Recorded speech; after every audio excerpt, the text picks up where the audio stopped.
এই শরীরে অনেক কামড় সহ্য করতে হবে।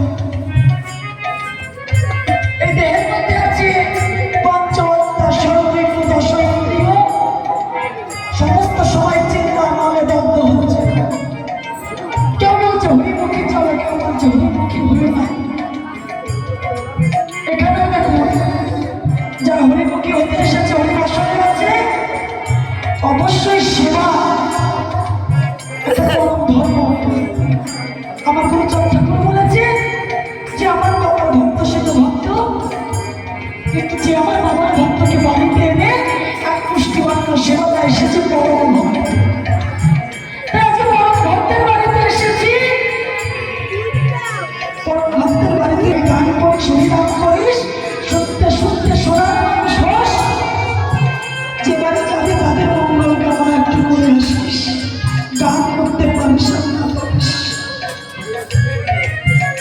এখানে যথেষ্ট ভালো পরিবেশ উপভোগ করলাম, খেলাম, বাড়ি চলে গেলাম, চিৎকার চেঁচামেচি করলাম, ওই সময় দোষ।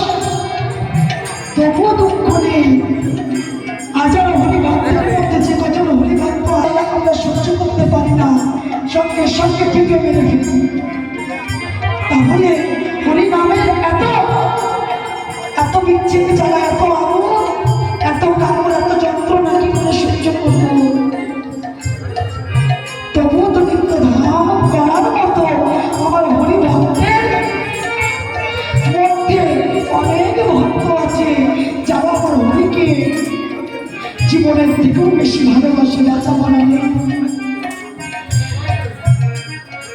আমার ঠাকুর হরিনাম করবার জন্যে হাত দিয়েছে, মুখ দিয়েছে, এই হরিবাসনে আসার জন্য পা দিয়েছে। দেখুন কত আমার মায়েরা, কত বাবারা এই হরিবাসনে আসতে পারছে না, বাড়ি বসে বসে শুনছে আর দু চোখে অশ্রু বেয়ে যাচ্ছে, যদি একটু পা দিয়ে হরিবাসনে যেতে পারতাম। আজকে হরিবাসনে এসেছি ও মা, এমন দিন তো মামা আর নাম হতে পারে, তাই কিছু নিতে এসেছি, কিছু দিতে না পারি এসেছি, সবাই মিলে আশীর্বাদ